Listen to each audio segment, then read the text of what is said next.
This is the official podcast of the G20 Interfaith Forum, where we discuss the key events, the goals, and the focus of the organization.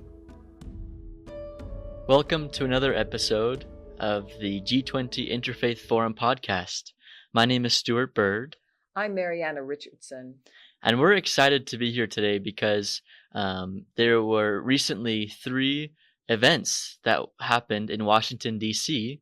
that the IF20 attended and supported and made a difference at that we want to highlight. So today we will be focusing on the Global Faith Forum. Well, and it was wonderful for me to be able to attend these meetings. I really enjoyed being there in Washington, D.C. First, the Global Faith Forum was held just the day before the International Religious Freedom Summit, and even in the same venue. So it was really nice being able to go to both and be in the same place, in the same hotel. But the conference focused mostly on gathering faith leaders and advocates who will unite together for shared values and this idea of dignity and respect for each other. So I was really impressed with this focus because we do live in a world that's so polarized. Right. Yeah. I mean, how are you feeling about that in the world today? Yeah, it really, there are obviously, not everyone's the same. There are differences between a lot of us in the world, and even in our country here. And sometimes those differences seem to make barriers for cooperation and collaboration. And so I think that really, and that makes it hard. That makes it hard to collaborate and be productive with accomplishing good things in the world. And so, yeah, the polarized world just makes it so hard to collaborate and do good. Well, and that's exactly what this summit was all about, was bringing people together that have different views on things, that have different understandings, and yet being able to say, I like you.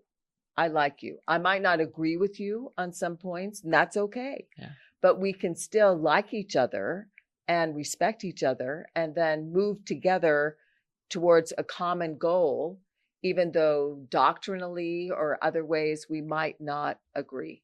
Right. And so this was this organization, the Global Faith Forum, was organized by 3 founders. One is the Imam Mohammed Majid, and then Ambassador Rabbi David Saperstein, and then Pastor Bob Roberts, Jr. And so these 3 different, from very different religions, from, as a Muslim, a Jew, and an evangelical, the 3 of them realized that this needs to happen, that we need to come together as a faith summit to really talk about how we can like each other. How can we respect each other? How can we make sure that we together help other people with the various problems that are happening in the world today? Wow.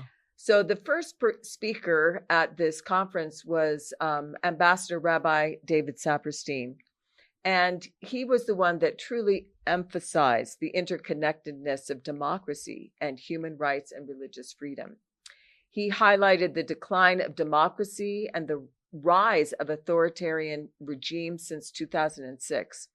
He noted that these trends are continuing and increasing. And so we have to be aware of them and also see what we can do to help, especially in religious freedom contexts. It is essential for us to be, no matter what religion we're in, that we all help others to be able to live their beliefs, because that helps us all exercise human dignity, human rights, all these other things that are so important for each individual, no matter what country you live in. He also pointed out that the persecution faced by religious minorities in various countries are on the rise. It's not getting better.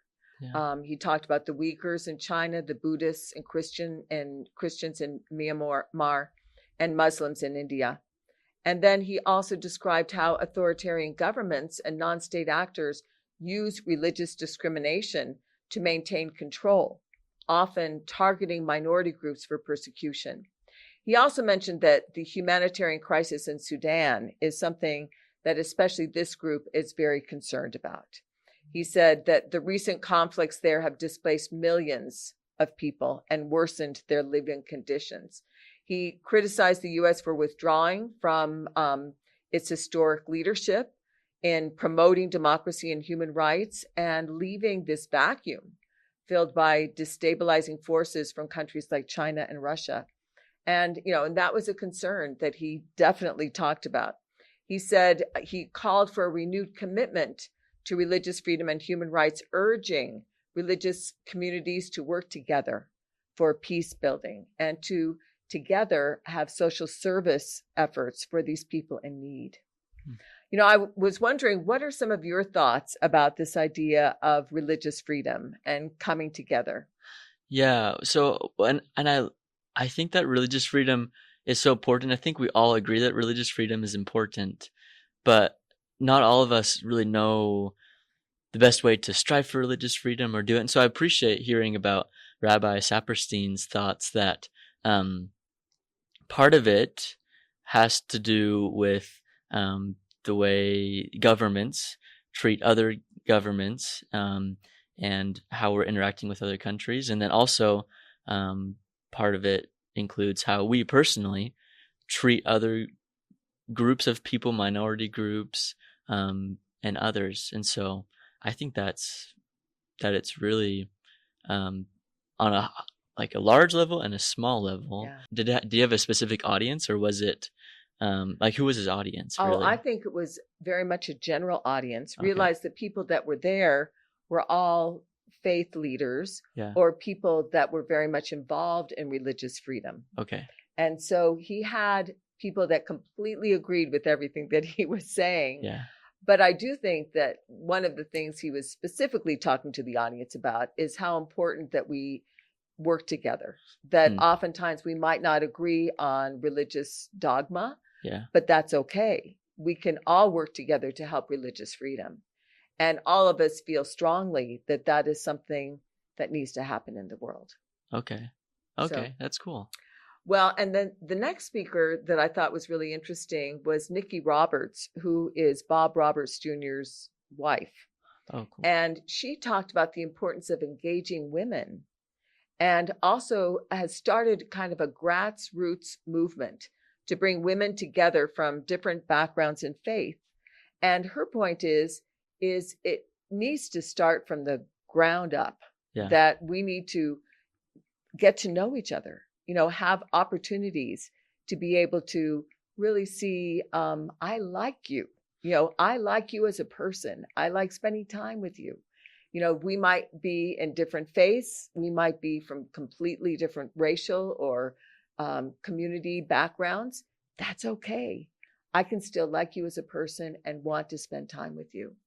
And so she talked very specifically about that she really felt like this was an opportunity as women to also help children to understand this idea of understanding multi-faith and being more willing and able to be understanding and loving to other people of different faiths. And she said that a woman's and especially a mother's passion for peace and interfaith can deeply influence her children, extending to schools and communities. And so starting at that grassroots level will actually have a great effect. It will blossom and grow. She stressed that building bridges of peace is not only for current generations, but future ones, making it essential for those values to be passed down. So she also shared a personal story about meeting a new supermarket checker that was wearing a hijab, a headscarf. Right. And she said she consistently chose that line and smiled at her. And pretty soon they formed a connection.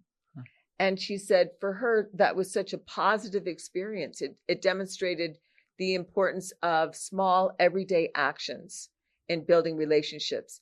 And she emphasized that community members need to notice these interactions and further influence women throughout their communities.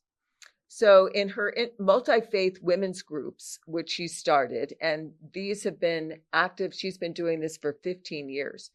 She basically finds this to be one of the highlights of her life, that she meets with this group, and she initially formed them around cooking traditional meals together. That's cool. Fun. I really like to share recipes Yeah. of different kinds of ethnic foods specifically.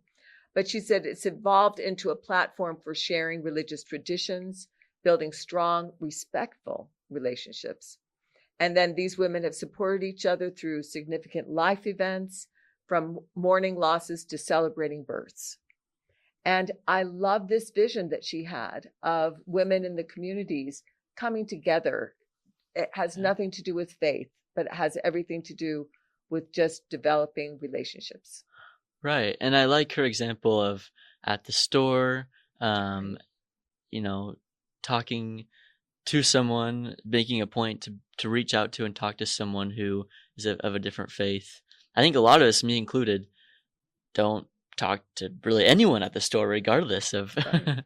if they're a different faith or not. And so I think that's a good example of um, not really waiting to have a position of power to be able to do good in the world with religious freedom, but like you said, starting from the ground up, starting with all of us in our day to day, just being intentional about reaching out and loving everyone. Well, she expressed her dream of expanding these multi faith groups, and she's calling them Inspire. And she's hoping that they'll start throughout the country and the world, that these groups aim for authentic relationships and increasing understanding of diverse beliefs without compromising your own. And this idea of uniting through peace, that women can empower each other, that we can become exceptional peacemakers and community builders. I just love that. She concluded with the analogy about an eagle needing two strong wings to soar, symbolizing the importance of men and women working together for peace, Mm. and that women can have a very strong arm in finding peace, especially as we work teaching the next generation, but also developing these relationships, which I think women are really good at doing. Yeah, yeah, I agree. I think so too. The next talk that I wanted to spotlight was Imam Mohammed Majid. He talked very specifically about the Sudan crisis. And just like Ambassador Rabbi Saperstein talking about how important it is that we are more aware of what's happening in the Sudan, Imam Majid spoke very passionately about the crisis. And he said civil war has caused devastating destruction. Hospitals and schools have been destroyed, and tens of thousands of people have died. He says, leaving many of them as refugees. And he said this is something that's not widely discussed. And he emphasized the need for awareness, but also action, how all of us need to think of ways that we can help. He also recounted a retreat that he had in Sudan that brought together Christian and Muslim religious leaders to build these same kind of relationships and to help work on social services for these people. And basically, after there was an outbreak of war shortly after the retreat that led to a significant loss of life, and about 150,000 people were killed, Oh, and millions were displaced. And so he basically called for the American public and faith communities to address the humanitarian crisis in Sudan. And he urged people to support efforts to bring peace and help those in need by donating money and volunteering to help in these ways. oh. I mean, what is your thought? I mean, oftentimes when we hear about things like this, we think, well, how can I help? It's way Right. over on the other side of the world. What can I do about it? Right, and because that's such a specific invitation, um, and it sounds like it's to a fairly general audience. Not everyone in his target audience is, maybe able to help very much financially or politically, but I'm thinking like me myself. First of all, I can raise awareness of it within me. Like, I feel like I need to learn more about maybe some of these um, hard things that are happening in Sudan. Was there anything that he encouraged that Well, the general I public could think do? one of the things that we can do more than anything is to talk about it, Hmm. because you're right. You might not have the money. You're just a student. You Yeah. might not have the money to be able to send to people in Sudan, but you can talk about it to other people who might have the money, that might Yeah. have the ability to be able to do it. And this whole idea of raising awareness. I also believe that, we are people of belief. We're talking religious belief here. Yeah. And I do believe that prayer helps people. That's a great And point. just to make sure that we pray for people that are in need of our help throughout the world, Yeah. not just our families, not just the people next door, which are all very important. We still should pray for, Right. but we should also pray for those in need throughout the world, no matter their religious belief, but who are suffering. And, he did such a wonderful job of expressing the suffering that is happening to the people in Sudan. Pastor Bob Roberts also talked very specifically about opportunities for peacemaking and seeing if we can find that in our lives. He said the importance of people getting along and working together is so important today when we're dealing with societies throughout the world that are polarized, that are throwing, angry words at each other. Yeah. Instead, we need to get rid of that and decide how we're going to be a peacemaker. He shared the organization's mission was to mobilize people around the world to serve others, including places like Sudan that they were focusing on, where different people of different faiths have joined their trips to help people throughout the world. Pastor Roberts also highlighted the significance of living the gospel of Jesus Christ through service and natural conversations to benefit humanity. So when we think about our religious beliefs, what are we doing about our religious beliefs? And that was also a really important question that he was asking. I think that that's powerful to think about, am I living what I say I believe? Right. Because if we are, then there will be tolerance, and not only tolerance, but friendship and connection between us and other religions. So, yeah. He also identified two key aspects of their approach, and that is hyper relationships and hyper engagement. Hyper relationships involve forming genuine friendships with people who are different than you, breaking down barriers and fostering mutual care for each other. He illustrated this with examples of friendships that he has had with people of various faiths. And then hyper engagement focuses on collaborative civic engagement, addressing community needs and also just making the world a better place to live. Yeah. Now, he mentioned the importance of serving together and taking actions together. I think of so many different religious organizations that usually have some kind of a relief component. I know in the Church of Jesus Christ of Latter-day Saints, we have LDS Philanthropies and Yeah. LDS Charities. We also, I think of Islamic Relief USA and also Islamic Relief World, who have done so much, and then Muslim Aid and HIAS for the Jewish religion that does so much with refugees. All of these oftentimes are religiously backed, but they are helping people throughout the world, and it doesn't matter what religious belief they have. Instead, they're just helping to help with these social problems that we see throughout the world. So he said that when we're doing this, oftentimes there'll be unexpected opportunities to engage in peacemaking and work with both religious and political leaders. He also highlighted the concept of the kingdom of God, which includes caring about all aspects of life, from family to the economy.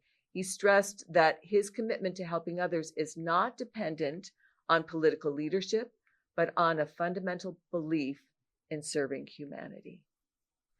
And I love that. Yeah. Because I do think that we do need to make sure that we embrace the idea of loving people and working together to achieve peace and understanding throughout the world. Right. And it's kind of even a higher view of not only just trying to avoid war and contention in the world, but to build the kingdom of God. I like that a lot. I do too. He also had an interview with Elder Ulysses Suarez, who was an apostle of the Church of Jesus Christ of Latter-day Saints. And he did it up on the large stage of the Washington Hilton Ballroom. And it was kind of interesting because the beginning, it was Pastor Roberts who was basically interviewing. So it was more informal, just the two of them up there on stage, just kind of talking to each other. Yeah. But he started the conversation by saying how he got to know the LDS people. And he said a lot of that was through freedom of religion issues and working with them, specifically Brett Scharfs and Cole Durham of IF20, and how it bridged the gap of his understanding of the LDS religion. He said that he knew that Elder Suarez mattered to him and to God, and that he acknowledged that they might disagree about points of doctrine, and he even asked for forgiveness if Elder Suarez had ever been wounded by an evangelical, which I thought was a wonderful example of being a peacemaker. Right, that is. Pastor Roberts then went on to ask this interesting question. And he said, "What do you admire about Baptists?" And then he went on to also say what he admired about the LDS people. And Elder Suarez responded that he admired Baptists' desire to share their testimonies of Christ and spread the word of Jesus Christ. He was also impressed with their knowledge of the Bible and how they shared what they knew with others. Elder Suarez also said that he loved their purpose and commitment to following Jesus Christ, and in everything they do, that Christ is the focus of their life. Yeah. But then Pastor Roberts answered the same question. And he said what he admired most about the Latter-day Saints was the fact that the LDS people are just good people, that they serve other people around the world, and they emphasize the issue of religious freedom. Pastor Roberts also stated that he loved the Latter-day Saints' spirit and their heart. So I love this conversation that happened between the two of them, basically saying, this is why I like you, not this is why we're different. Right. So that's interesting. And I think it's important to remember that these are two like prominent leaders of those religions, evangelical and also the Church of Jesus Christ of Latter-day Saints. But like in our case, this same conversation could happen with just someone you meet at the grocery store, for instance. I think sometimes, at least me and I think other people, we tend to, in order to avoid intolerance, we just don't even address religion at all. I do that sometimes with people of other faiths, but I think I could do better about talking about what I appreciate about their faith and people, who they are. Yeah, and talking about the connections we have. So being more proactive instead of just like avoiding contention by not talking about it at all. So I think that's a good example. He also went on to ask Elder Suarez about the LDS missionaries. Oh, yeah. And Elder Suarez pointed out that these young people give up 2 years to 18 months of their lives to preach the gospel of Jesus Christ to people around the world. And not only that, but also retired senior couples also go out and work to help others, to serve others, and also to preach the gospel of Jesus Christ. He also, Pastor Roberts invited Elder Suarez to also talk about LDS temples. And Elder Suarez explained that temples are sacred places of worship, and they are not places where we have regular church activities. Instead, these are dedicated buildings to the Lord where only people who are faithful and have a special recommend may enter. And then before a temple is dedicated, all people may enter, and they may view the beauty and holiness of the building. And then I love this, Elder Suarez gave a very specific invitation to all to visit the open house for the Salt Lake City Temple in 2026. And Awesome. So I do hope many of you come and join us in Salt Lake City. Yeah, that will be an amazing opportunity. Now, some additional highlights from the forum. Like I said, this was a whole day of meetings and some breakouts and other things. It was wonderful. But I do want to just do 3 other quick highlights that I felt were really significant because of our relationship with these people in terms of IF20 and work that we've done with them previously. Yeah. The first one was Matthias Ho of the Lamina Institute in Jakarta, Indonesia. He discussed his work in training teachers about diversity and promoting positive interfaith dialogue. The Cross-Cultural Religious Literacy Program, or CCRL, in Indonesia aims to foster peaceful interfaith relationships and productive collaborations. Now, this program is something that they're also hoping that these CCRLs will go out from Indonesia to the world. There's something that's not just for Indonesia, but the principles and the curriculum they're talking about, I think, would help all nations. But the program emphasizes 3 competencies. First, personal competency of understanding one's own religion, and then comparative competency of understanding other religions from their followers' perspectives. So not things that you think they believe, but actual from the follower, themselves, Right. what they really believe. And then collaborative competency, working together with respect for differences. So this CCRL program trains K through 12 teachers from diverse religious backgrounds, including Muslim, Christian, Buddhist, Hindu, and Confucianist educators. And then it enables them to kind of understand, about this whole curriculum and bring it to their students. And, I think it's a very powerful program that I would like to see, go out to the world to allow teachers the opportunity to teach children how to do these kinds of 3 competencies, but also CCRLs. Yeah, wow. Right now, the program has trained over 9,000 educators, and it continues to expand. So it's a wonderful program. Yeah, Wow. Matthias is doing a great job. The other one that I wanted to talk about was Ambassador Rashid Hussein, who is serving as the U.S. Ambassador at Large for International Religious Freedom. And he emphasized that religious freedom is fundamental to human rights and at the heart of what it means to be human. He highlighted the critical role of civil society in defending religious freedom and the importance of addressing the issues with political leaders globally. Hussein also praised the contributions of various individuals, including Senators Brockbank and Saperstein, in advancing religious freedom. And then he stressed that countries protect religious freedom tend to be more prosperous and enjoy broader human rights. So this is a good reason for governments to look at this, to say this not only helps individuals, but it also helps the economy as a whole. Right. He also noted that there's strong bipartisan support for religious freedom. And so it's not just one party that wants this, but the whole country wants Everybody religious wants freedom. it. Yeah. And the crucial role of multilateral institutions of addressing these concerns together. Going back to this thing, we don't want to be divisive about religious freedom. Right. We want to come together over this issue. Yeah. And then he underscored the importance of consistency and upholding constitutional values and aggressively protecting people of all faiths. Now, he also gave some interesting advice. He said for future ambassadors, he advised persistence and consistency in defending religions and religious freedom. He urged leaders to build relationships with others working in this field and to advocate for those experiences that will stop religious persecution.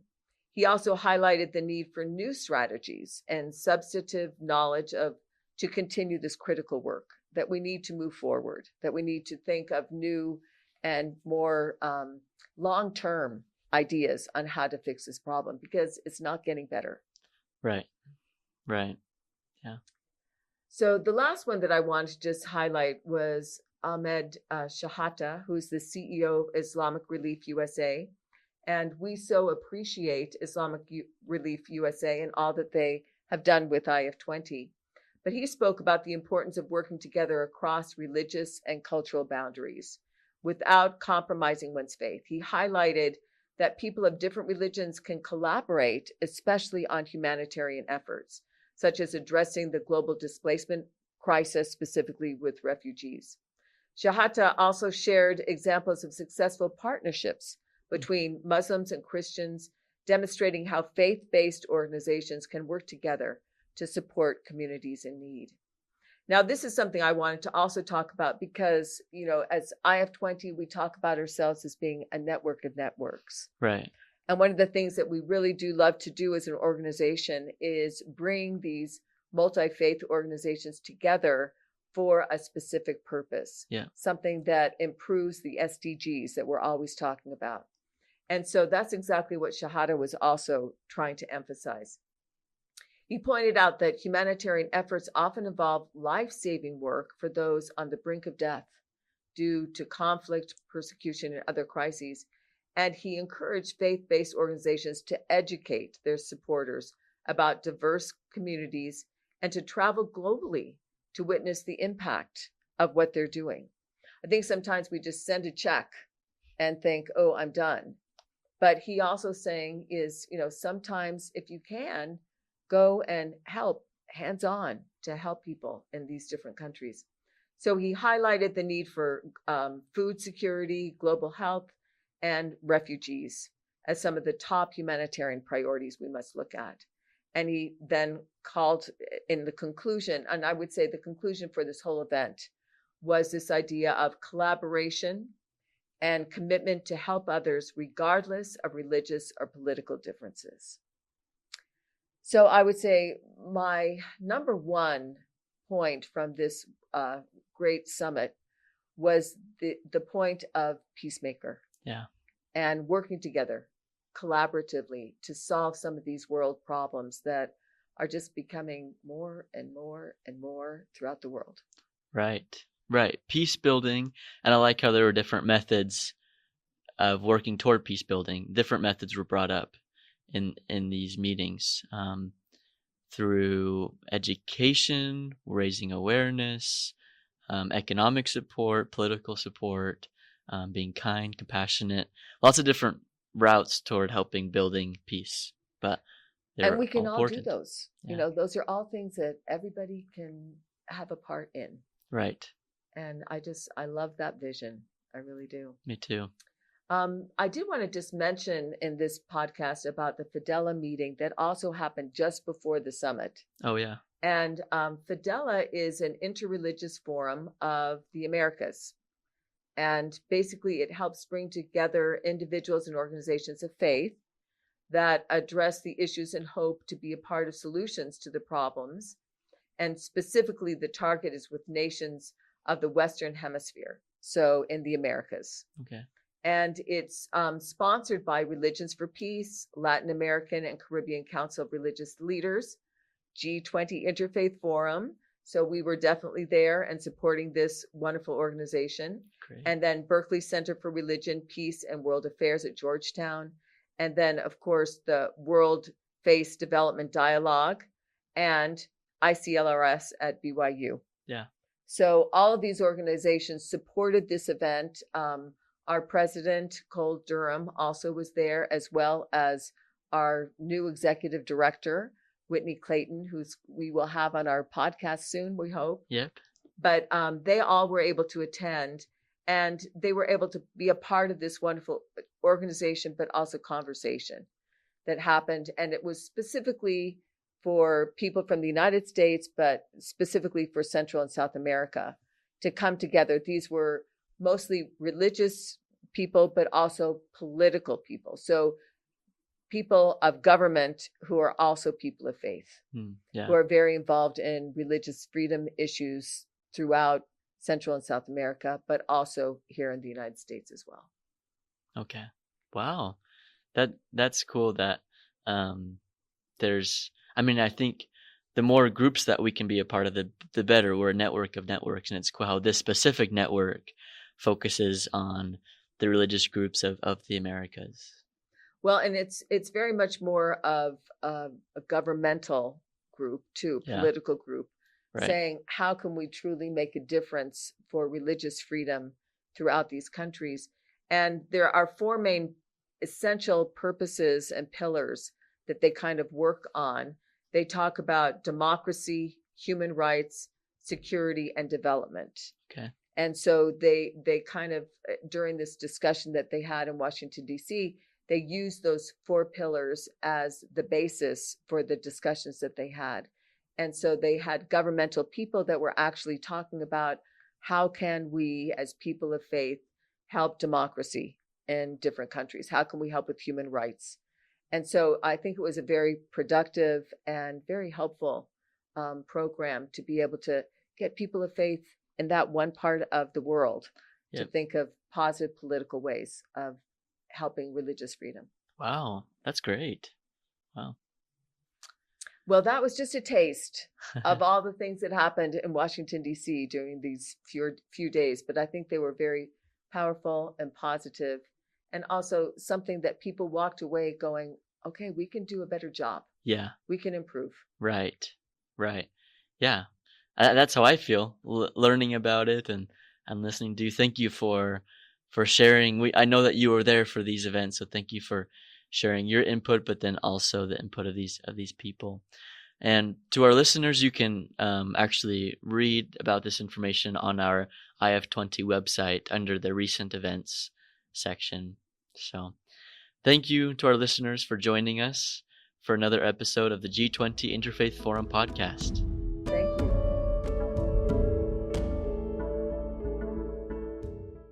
The podcast provides information and discussions on the G20 Interfaith Forum, but the views expressed are those of the individuals involved and not necessarily the official stance of the forum. The content is for general informational purposes only and should not be considered professional advice or expert recommendations. Listeners should exercise personal responsibility, seek professional guidance, and conduct further research when making decisions based on the podcast. The information shared may not always reflect the most current developments, and external links or resources are provided for additional information but are not endorsed or controlled by the podcast. By listening to the podcast, listeners acknowledge and accept these disclaimers. Please be aware that the content of this podcast may be subject to copyright. Unauthorized copy, distribution, and reproduction of any part of the podcast is prohibited.